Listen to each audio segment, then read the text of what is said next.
audio cueing out of the process. It's not that bad. It's just a matter of, do I want to eat this food or not? Because either way they'll help you bring it. If you don't tell them you don't want to eat, they'll always bring the food for you. Another pros of being a clinic staff is you get exempted from all camp activities and you still get to enjoy all your social night and stuff like that.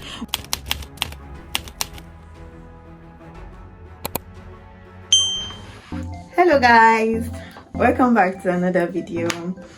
If you're watching this video, that means you're quite interested in what I have to say, so thank you. Before we start anything, please can you subscribe to this YouTube channel and turn off your post notifications so you'll be notified when I post other videos here. Okay, so I'm just going to go right into the video. So today's video, like it says in the title, I'm going to tell you guys few tips and tricks that I used, because it might not work for everybody, but then it worked for me, so just let me just share here. And the tricks I used to exempt camp activities, whereas I still enjoyed the whole experience, the whole fun and everything. I just escaped the hard part, like those parade and stuff like that. So if you're interested in that, if you are about to go to camp or you just graduated, I think this video for you if you're a Nigerian, very important. So I served the year 2021/2022, so that was not COVID year, so we had to go to camp and we had to go to the PPA and everything.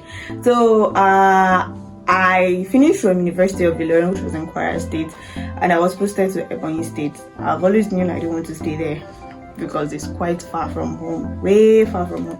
I've never actually been to the east before, so that was my first time going and everything. So before I actually left the west for my camp, I actually met with few people that actually knows a little and all that, and they were like, okay, I might have to go to the camp first before I can actually relocate or change my placement. So I went to the camp. On my way, I had it in my mind that I'm not going to be active in this camp because I don't want them to know me. I want to do what I want to do and just relocate back. Either I relocate back to Kwara State or I relocate back to Kaduna, you understand. I have to leave sharp. So upon getting to the camp, during the whole screening and the entrance and all that stuff like that, the one of the officers that were screening us came out and it was like, is there anybody that is of a medical graduate here? And frankly, I'm not a medical graduate. I did not finish with MBBS, but I finished with medical physiology, and so we're more of paramedics. So and then I'm a paramedic, and it was okay, what can I do? I'm I can just few fundamental first aid and stuff like that. So but trust me, this video is not just for medical graduates and paramedics. Seriously, if you watch to the end, you're going to know that as far as science students, you can actually exempt these activities. Also, not just science students, so I'm going to give you guys tips on other activities to join, other groups to join, to also exempt these activities, but they might not give you more of the privilege which this is going to give you, but then they also have their own pros. So when he called on me and it was when I'm done with all my documentation and stuff, I should come and see him at the clinic. Yeah, that is it, clinic. That is the place to be.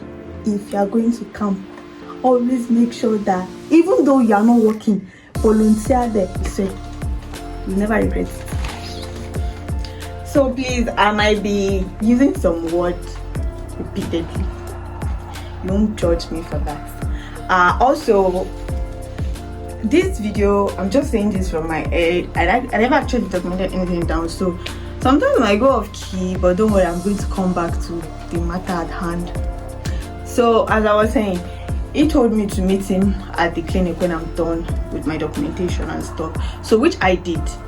And then when I got there, I was thrilled. They asked me a few questions and all that, and so I'm going to give this an heads up or something. If you're a science student of any medical line, or probably microbiologist, a biochemist, or biological science, let me use that term, a biochemist, a microbiologist, all those, trust me, you can still work. Like at the clinic in my camp, we had students of like national diploma, like from like probably science, lecture, theater, all those stuff like that, or science tech. I don't even know what they call them, but then they are there also. So this is not just a tip for like probably a paramedic or something, because we all know the medics are actually automatically like exempted from all those activities when they get to the camp, because they all go to the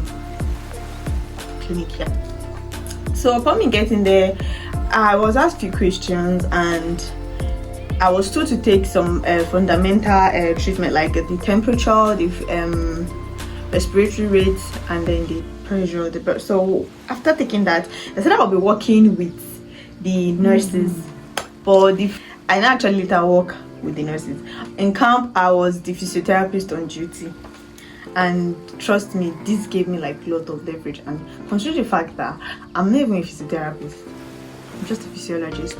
So my second day at the camp, I got to the camp on the like almost the last day of entry. So the second day of me at camp, on me getting to the clinic, the same guy that came at me at the entrance told me that I'm a physiologist, right? And I'm like, yes, I'm a physiologist. I was like, yeah, I know the whole functions and the basic of the body. So he wants me to be the physiotherapist on duty, because frankly at then there was no physiotherapist at our camp, which is another thing I'm going to put here. Tip: when you are going to camp, make sure you go batch C.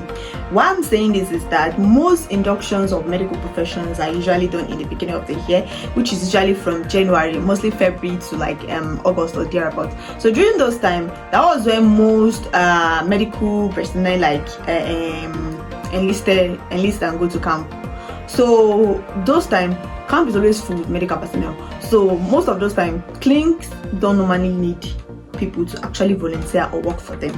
But when you go as batch C, which is usually like November, December, then they don't have most medical personnel that goes to camp. So at this time, the clinic are always recruiting. They don't even care your discipline anymore. As far as you have any clinical experience or you're willing to volunteer with them, they are going to take you in. This is why I said it's not only medical people that actually have this law. That would be my last tip. I think from previous I've said something like 2 to 3. 1, make sure you go to camp, you enlist maybe the 3rd batch.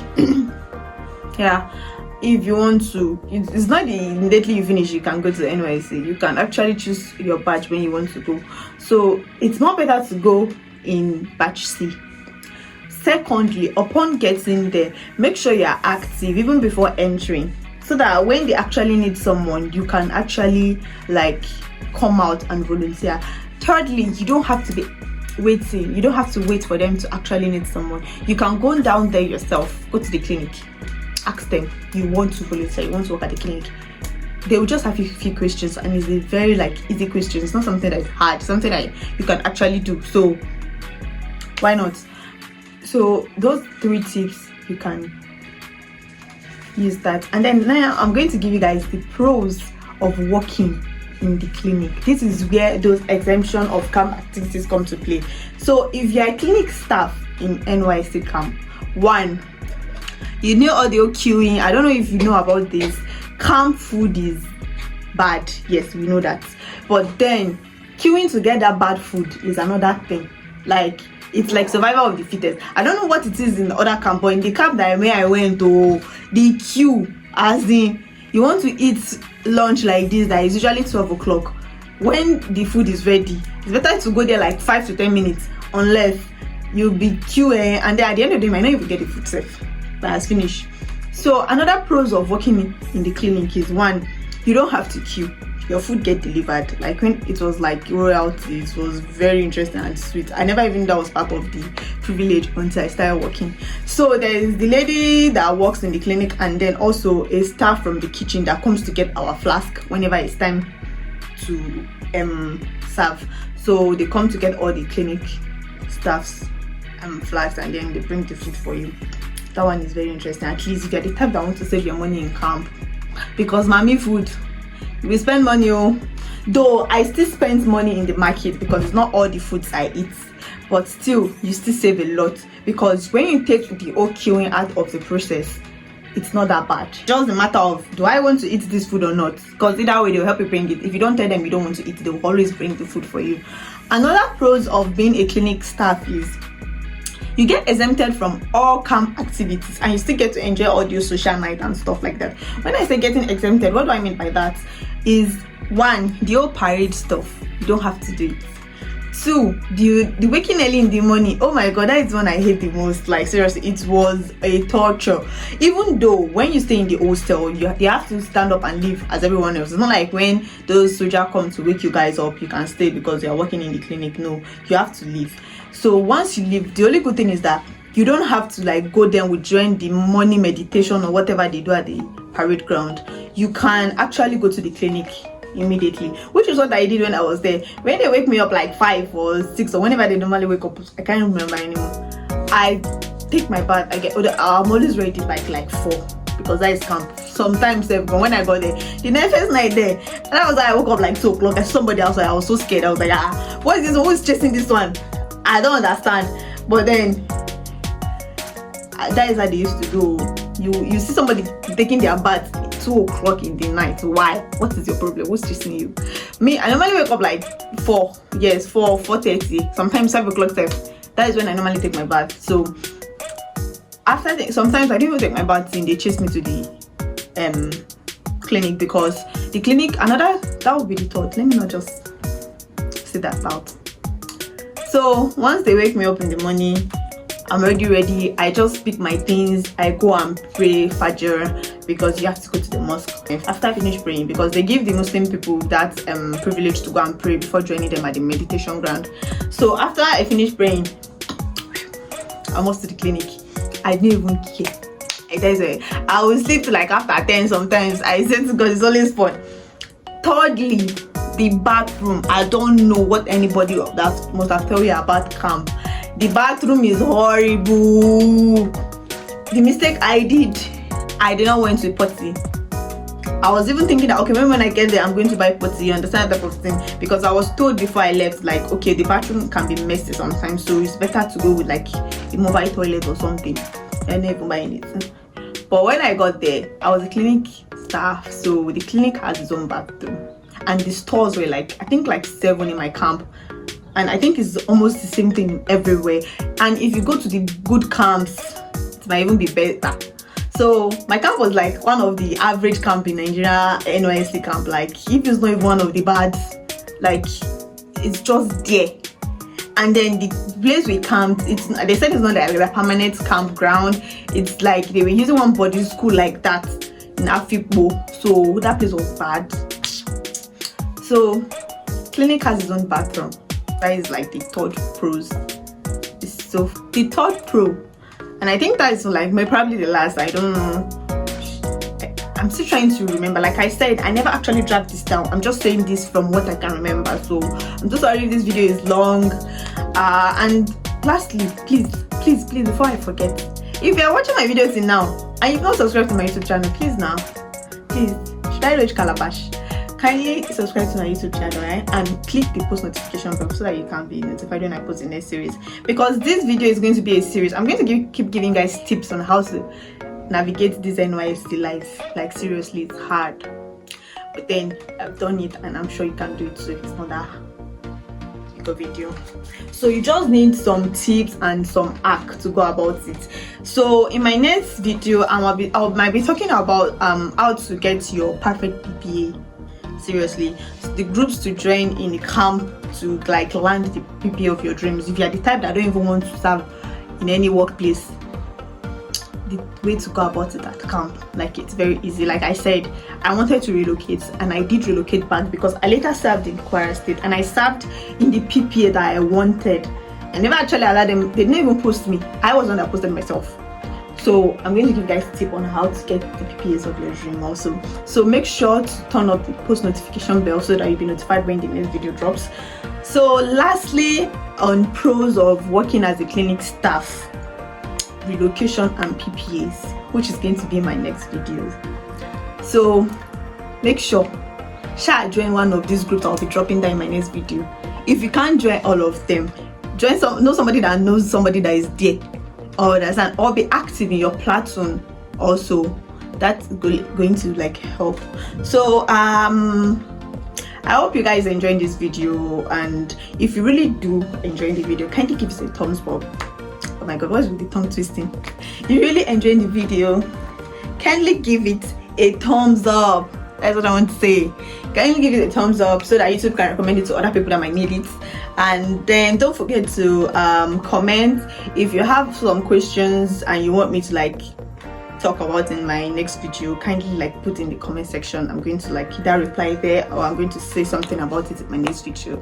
So, and with this, I think this video is about to come to an end. So I'm going to see you guys in the next video. So, and then before I go, I'm going to be putting some other videos up on the screen that I think you are going to find interesting. So kindly check them out, and then see you in another video.